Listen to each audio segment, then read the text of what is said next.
আবাস যোজনা প্রকল্পের মাধ্যমে যোগ্য উপভোক্তা যাচাই করতে এবার আপনারা জানেন সমীক্ষা শুরু হয়েছিল পুরো পশ্চিমবঙ্গ রাজ্য জুড়ে 5 জেলা বাদ দিয়ে। প্রাথমিক কিস্তি মেটানো গেলেও পরে কি হবে? কেন্দ্রের বিরুদ্ধে বঞ্চনার অভিযোগ এনে প্রায় এই আবাস প্রকল্পের টাকা এবার দেবে রাজ্য সরকারই। অর্থের যোগান কোথায়?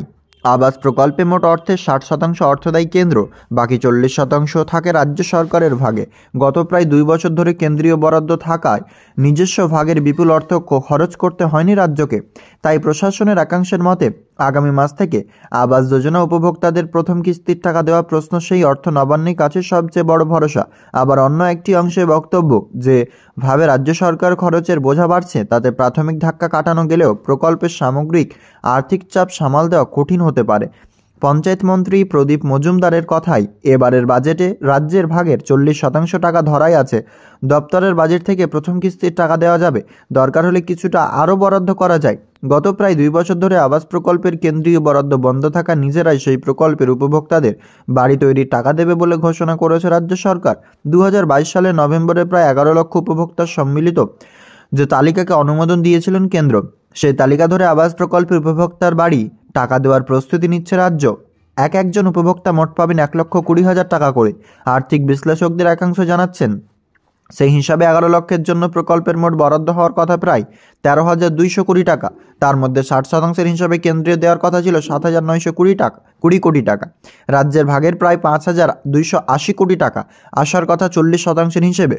আবাস উপভোক্তাদের তালিকা অনুমোদন করেও যেহেতু কেন্দ্রীয় এতদিন পর্যন্ত বরাদ্দ দেয়নি, তাই রাজ্যকে তার ভাগের টাকা দিতে হয়নি প্রকল্পের।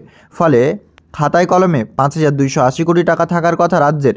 আধিকারিক মহলের অনুমান সেই বরাদ্দে ডিসেম্বর থেকেই চালু হওয়ার প্রথম কিস্তির টাকা দেওয়ার কাজে ব্যবহার হবে। তবে 11 লক্ষ উপভোক্তার এখনও তালিকার যাচাই চলছে। ধরে নিলে প্রথম কিস্তির জন্য রাজ্য খরচ হওয়ার কথা প্রায় 6,600 কোটি টাকা, কারণ প্রথম কিস্তিতে 60,000 টাকা দেওয়ারই কথা।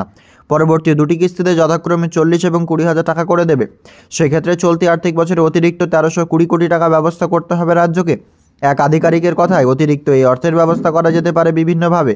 পঞ্চায়েত দপ্তরের বরাদ্দ, অন্য খাতের খরচ কেটে অথবা বাজার থেকে ধার করে টাকা জোগাড়ের সুযোগ রয়েছে রাজ্যের কাছে। তবে প্রথম কিস্তি 60% না 50% দেওয়া হবে, সেই সিদ্ধান্ত হবে শীঘ্রই।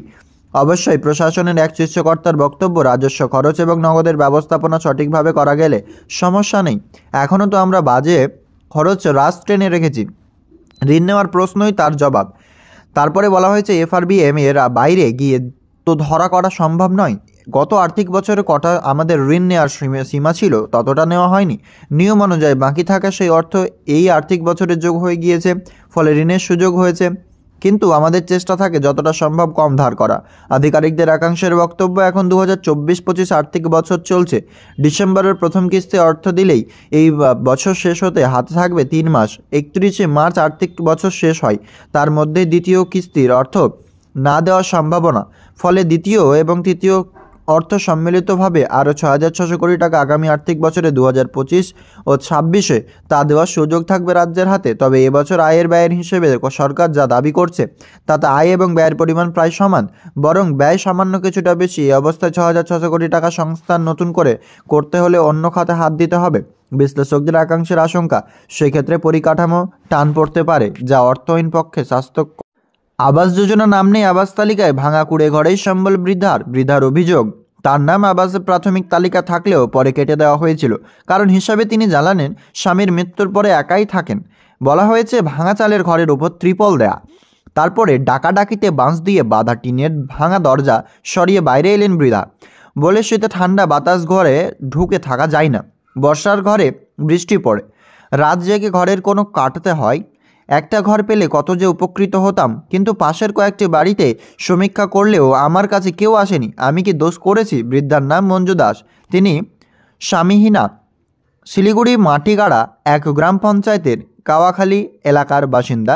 বৃদ্ধার অভিযোগ, তার নামে আবাস প্রাথমিক তালিকা থাকলেও পরে কেটে দেওয়া হয়েছিল, কারণ হিসেবে তিনি জানালেন স্বামীর মৃত্যুর পরে একাই থাকেন। মেয়ের বিয়ে হলেও তারপরে বাড়িতেই মেয়ের জামাই থাকেন। তারা সংলগ্ন বাড়ির একটি কোণের ইটের গাঁথা আলাদা ঘরে বানিয়ে রাখেন। সেটাই কি মঞ্জুর ঘর বলে ধরা হয়েছিল? মঞ্জুর বক্তব্য, তা জানি না, তবে মেয়ের তৈরি ঘরে আমার স্থান হয় না। বাধ্য হয়ে ভাঙা ঘরেই দিনই কাটাচ্ছেন মঞ্জু। তবে বিধবা ভাতা, রেশন পান, তা দিয়ে কোনো রকমে দিন চলে বলে দাবি। 100 দিনের কাজ চালু থাকার সময় করতেন, এখন সেটাও বন্ধ। পঞ্চায়েত দপ্তরে জানা গেল 2018 সালে আবাস প্রাথমিক তালিকায় তার নাম ছিল। সে সময় তালিকা নিয়ে অনিয়মের বিস্তর অভিযোগ উঠেছিল। চূড়ান্ত তালিকায় তার নাম বাদ পড়েছে, এবারের তালিকায় তার নামই নেই, ফলে সমীক্ষা হয়নি। তবে তিনি অভিযোগ জানাবেন বলে জানিয়েছেন, মুখ্যমন্ত্রীকেও বলেই জানিয়েছেন এবং নির্দিষ্ট ফর্মে তাকে ঘর দেওয়ার আবেদন করবেন বলে জানিয়েছেন। কিন্তু তা তো তদন্ত সাপেক্ষ। মানে আরও একটা শীত, গরম এবং বর্ষা এক চালার ঘরে দিন কাটাবে বৃদ্ধার। মাটিগাড়া বিডিও বিশ্বজিৎ দাস বলেন, তালিকায় নাম না থাকলে আমরা আবেদনের ব্যবস্থা করিয়ে দিতে পারি। সে সময় কেন নাম কাটা গিয়েছে তা জানি না। মাটিগাড়ার এক পঞ্চায়েতের প্রধান কৃষ্ণ সরকার বলেন, উনি যাতে আবাসের ঘর পান আমরা বিভিন্ন স্তরে জানাবো। পশ্চিমবঙ্গ রাজ্য জুড়ে আবাস প্রকল্পের সমীক্ষা চলছে এবং সেই সমীক্ষার বর্তমানে সময়সীমা বাড়িয়েছে পশ্চিমবঙ্গ সরকার। বাংলা আবাস প্লাস যোজনার মাধ্যমে রাজ্য জুড়ে ইতিমধ্যে সমীক্ষার কী খবর বিস্তারিত থাকছে আপনাদের সামনে। আবাস যোজনা প্রকল্পের মাধ্যমে আপনারা জানেন যে ইতিমধ্যে রাজ্য জুড়ে সমীক্ষার এবার নতুন বদল এনেছে পঞ্চায়েত দপ্তর। পঞ্চায়েত সচিবের তরফ থেকে নতুন নোটিফিকেশন জারি করা হয়েছে। আবাস যোজনা প্রকল্পের মাধ্যমে সমীক্ষার সময়সীমা বাড়িয়ে 18ই নভেম্বর করে দেওয়া হয়েছে। এর সাথে টাকা দেওয়ারও সময়সীমা চেঞ্জ করা হয়েছে, তথা এবার টাকা ব্যাঙ্ক অ্যাকাউন্টে আসবে ডিসেম্বরের 23 তারিখ থেকে। পশ্চিমবঙ্গ রাজ্য সরকারের এই প্রকল্পের মাধ্যমে ফাইনাল যেটা লিস্ট আসার কথা ছিল তাও আসবে কয়েকটা দিন পরে, অর্থাৎ ফাইনাল লিস্ট আসার কথা ছিল 27 নভেম্বর, এবার তা আসছে 29 নভেম্বর থেকে 6 ডিসেম্বরের মধ্যে। পশ্চিমবঙ্গ সরকার এই প্রকল্পের স্বচ্ছতা আনতে একাধিক পদক্ষেপ গ্রহণ করছে, তারপরেও কি বাড়ি পাচ্ছে আদৌ যোগ্য উপভোক্তা?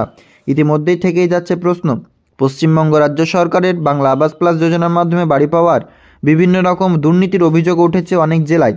তারপরে রাজ্য সরকারের নির্দেশ অনুসারে আবাস যোজনা প্রকল্পের নতুন যারা উপভোক্তা রয়েছে, যাদের বাড়ি ভেঙে গিয়েছে বন্যার জলে বা ক্ষতিগ্রস্ত এলাকার যে সমস্ত পরিবার বিচ্ছিন্ন বাড়ি থেকে, সেই সমস্ত পরিবারদের নাম নথিভুক্ত করার নির্দেশ দিয়েছেন। এছাড়াও আপনি যদি এই প্রকল্পের মাধ্যমে বর্তমানে যোগ্য আবেদনকারী হয়ে থাকেন এবং আপনার নাম যদি না থাকে, সেক্ষেত্রে অবশ্যই আপনি যোগাযোগ করতে পারেন সরাসরি মুখ্যমন্ত্রীতে। আপনারা জানেন সেই নম্বরে ফোন করলে বর্তমানে ফোন তিনারা রিসিভ করছেন না, তবে অনেক সময় এটা রিসিভ করে, অনেক সময় করে না। সে কারণেই আপনারা কল করলে আপনাদের নাম নথিভুক্ত করে দেবে গ্রিভেন্স পোর্টালে, তারপরেই কিন্তু আপনাকে পুনরায় তারা কোনো দিন না কোনো দিন কল করবেন সোম থেকে শনিবারের মধ্যে সকাল 9টা থেকে সন্ধ্যে 6টার মধ্যে। পশ্চিমবঙ্গ রাজ্য সরকারের বাংলা আবাস প্লাস যোজনার মাধ্যমে সমীক্ষা চলছে। সেই সমীক্ষা এবার অনেকে প্রশ্ন করছেন যে সেই সমীক্ষার কবার হবে। তো প্রথমেই বলে রাখি, বর্তমানে ক্রস ভেরিফিকেশন বা ক্রস চেকিং চলছে রাজ্য সরকারের নির্দেশ অনুসারে, যাতে আবাস যোজনা প্রকল্পে কোনো রকম দুর্নীতির অভিযোগ না ওঠে, তার জন্যই ক্রস ভেরিফিকেশন বা ক্রস চেকিং রাজ্য চালাচ্ছে। এর পরবর্তীতে আপডেটস চলে আসবে এই প্রকল্পের টাকা দেওয়া নিয়ে। বর্তমানে আপডেটস এতটুকু রয়েছে যে রাজ্য জুড়ে আবাস প্রকল্পের সমীক্ষার পরবর্তীতে এই প্রকল্পের মাধ্যমে আপনাদের টাকা ব্যাংক অ্যাকাউন্টে আসবে এবং সেই টাকাও কিন্তু আপনি প্রথম কিস্তি 60,000 টাকা সরাসরি ব্যাংক অ্যাকাউন্টে পাবেন। রাজ্য সরকারের নির্দেশ অনুসারে শুধুমাত্র যোগ্য ব্যক্তিদের এই টাকা দেওয়া হবে বলেই দাবি করছেন। তবে যোগ্য ব্যক্তি আদৌ কি এই প্রকল্পের মাধ্যমে টাকা পাচ্ছেন বলেই কিন্তু অনেকের দাবি। তবে ইতিমধ্যে বিভিন্ন জেলা থেকে বিভিন্ন বিক্ষোভ উঠে আসছে, অনেক জেলায় এই সংক্রান্ত আপডেটস অনেকবারই দিয়েছেন।